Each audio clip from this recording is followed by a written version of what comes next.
Hi, it's me again with Corel Tips and Tricks. Just last night, I helped the gentleman draw this, and he thinks it's perfect, but he's going to take it. I don't I don't 100% understand, but he wants to like take away the outside and the inside and just have this with rounded. So I was just kind of playing around with it, and maybe he could. Uh, and he also told me the distance is uh, 0.05, which is a little bit thicker than I would have thought. But let's take the Smart Fill tool and fill that in, and it's going to make it all one piece. And then from here on out, I'm not going to move it.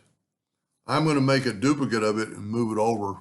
And on this one, I'm going to left click and I'm going to right click in hairlines. So this would cut out. Now this is just a suggestion. I don't even know if this will help. So this one, I'm going to left click, right click, and I'm going to make it something other than a hairline so it'll do better. And he has a laser, and this could be done in a 3D mode.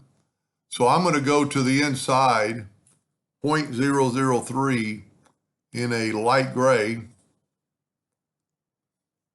Sometimes it doesn't work. Sometimes you got to see, there it is in blue. I don't know why it won't change sometimes when you want that, like that light gray. There it goes. That's all you have to do.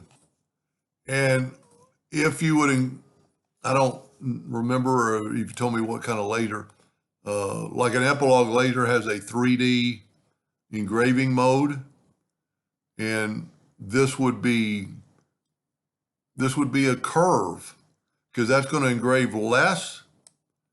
And of course we need maybe more lines, but I think that'll work in and also my suggestion on all this type stuff is go ahead and turn it into a bitmap.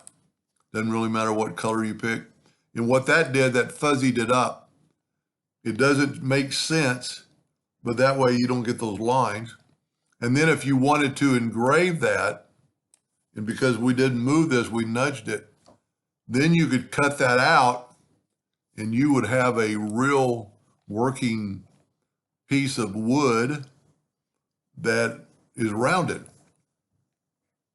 That's pretty cool. I hope that would help him, and if he does, maybe he'll send me a picture, because if you remember the picture from the very first one, this is kind of rounded. And maybe you don't want to cut out that inside. Maybe you just want to cut out the inside. Maybe you just want to cut out the outside. So if you're doing that, then you would just take that inside line away. But see the difference between non-bitmap and bitmap? This is going to be basically a steadier going up and downhill. Anyway, I hope that helped them a little bit. Thank you for watching.